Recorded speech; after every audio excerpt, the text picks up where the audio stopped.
Hi guys, this is my Hoya Memoria, or it used to be called Gracilis. It's not anymore. Um, I hope you enjoy the rest of my plant vlog. You're going to hit the like, subscribe, and of course the bell so you're notified every single time I do upload a new video. All of my social media accounts are in the description section as usual, including everything that you see and everything that I'm using for this particular plant. So let's get to it. She sits about a foot away from my west-facing window, and that is because of space. It's not because she needs to be away from a west-facing window. I just don't have the availability currently. So that's where she sits right now. I just got her, and if you haven't seen my unboxing for this particular plant, I will link that down. I will link that down below in the description section. I will also try to link that above in the video. So if you want to see that, go ahead and do that. She is just so beautiful. I do have like a wish list of which Hoyas I want to get.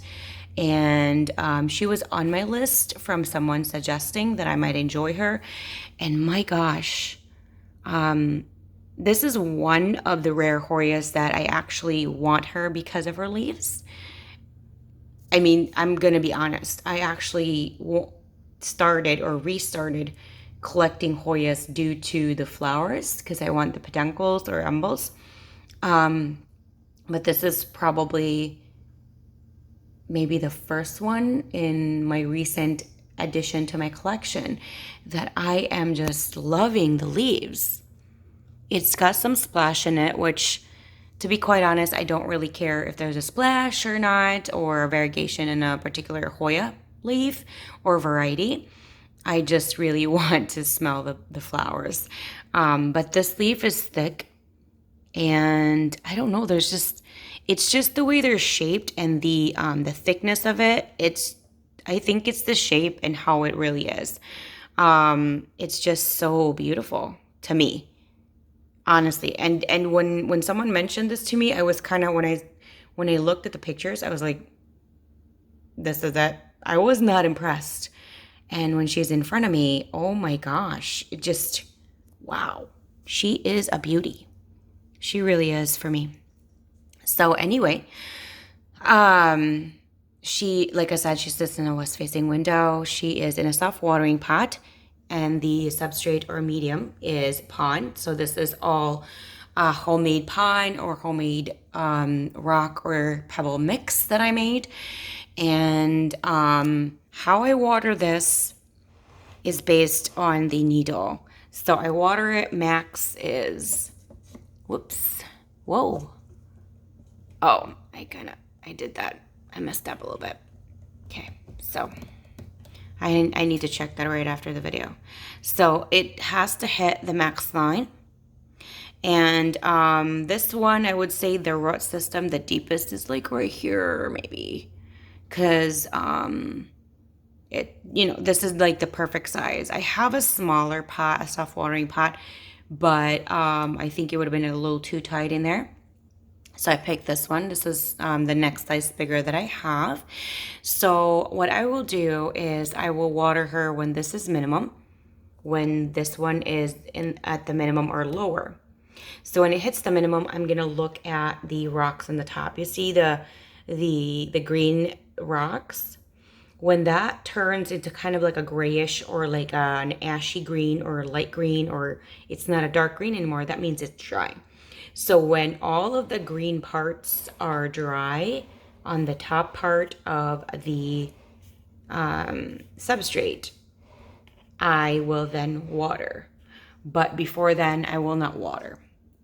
Because from my personal experience using self-watering pots, that can indicate in regard, especially when they're fresh in that new pot, that can attest to like root rot or a possibility of overwatering the plant, because whatever you see on the top, that would just really indicate that it's completely dry because the moisture comes from beneath it in the reservoir. I do love this particular pot because you can take it out, and because there's a little bit of space in between the outer and the inner liner. It keeps on giving out that the beautiful humidity, so you don't really need to have a humidifier next to her or close to her. She also has these slits, which also helps with that. That's what I've noticed with self-watering pots, because I do have many years of experience in self-watering pots. And this is, for me, the best kind of design where the liner you can pick out, because if it does go over the maximum line, I always recommend to dump the water to make it to the maximum level. So actually with this one, because she is new to this pot, I would probably wait till it reaches the middle and give it a few days. If in a few days she's starting to look a little dry on the leaves, I will water her. And the reason for that is because, like I said, her root system is really kind of high up here. So if she is not really getting from the reservoir, I will do that. But if she is still getting from the reservoir, then I will wait until the minimum. That's just how it's going to be. And sometimes each plant kind of responds a little bit differently. So I always, follow what the plant wants, what the plant needs, and all that good stuff. She is just so beautiful. I just love her. I am very shocked. So all of these issues, like the nicks over here, this is a little bit of issue here, and whatever kind of discoloring or anything. Well, this is a new leaf, so this is okay. That is just from because I just got her. She hasn't put out any new growth yet, so this is all just. She's very brand new to me, and I swear I'm just so in love with her. Just so in love with her. If you guys have any questions, you want to chit chat about this particular plant, you have any care tips, you want anything to do with this particular plant or Hoyas, let me know down below in the comments section. I love hearing from you guys all the time. If I do not respond right away, it is because I did not get that.